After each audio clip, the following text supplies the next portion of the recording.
గౌరవ ముఖ్యమంత్రి రేవంత్ రెడ్డి గారి ఆధ్వర్యంలో సుదీర్ఘంగా అనేక పలు అంశాల మీద చర్చించి నిర్ణయాలు తీసుకోవడం జరిగింది. ప్రధానంగా తెలంగాణ రాష్ట్రం ఏర్పడిన తర్వాత సాధించుకున్న తెలంగాణ రాష్ట్రానికి ఆనాటి 10 సంవత్సరాలలో తెలంగాణ సాంగ్ను కూడా లేకపోతే రాష్ట్ర సాంగ్గా ఎవరైతే అందశ్రీ గారు జయ జయ హే తెలంగాణ సాంగ్ని రచించటమే కాకుండా తెలంగాణ రాష్ట్ర జాతీయ గీతంగా దాన్ని అనౌన్స్ చేసుకొని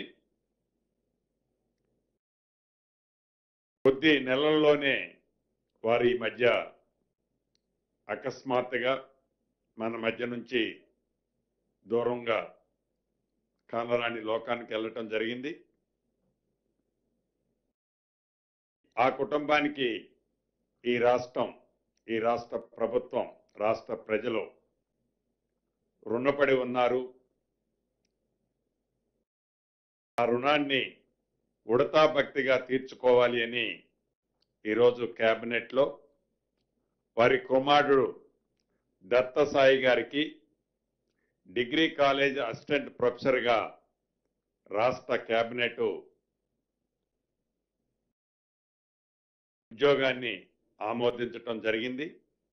అదే రకంగా ఎక్కడైతే అందశ్రీ గారి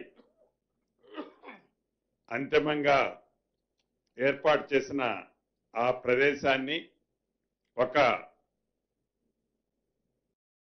స్మృతి వనంగా కూడా ఏర్పాటు చేసే అంశాన్ని కూడా రాష్ట్ర కేబినెట్ తీర్మానించటమే కాకుండా ప్రతి పాఠ్య పుస్తకంలో ఫ్రంట్ పేజీలో అందశ్రీ గారు ఏదైతే రచించారో జయ జయ హే తెలంగాణ గీతాన్ని కూడా ప్రతి టెక్స్ట్ బుక్ లో ఫస్ట్ పేజీలో ప్రింట్ చేయాలని రాష్ట్ర కేబినెట్ తీర్మానం చేయటం జరిగింది.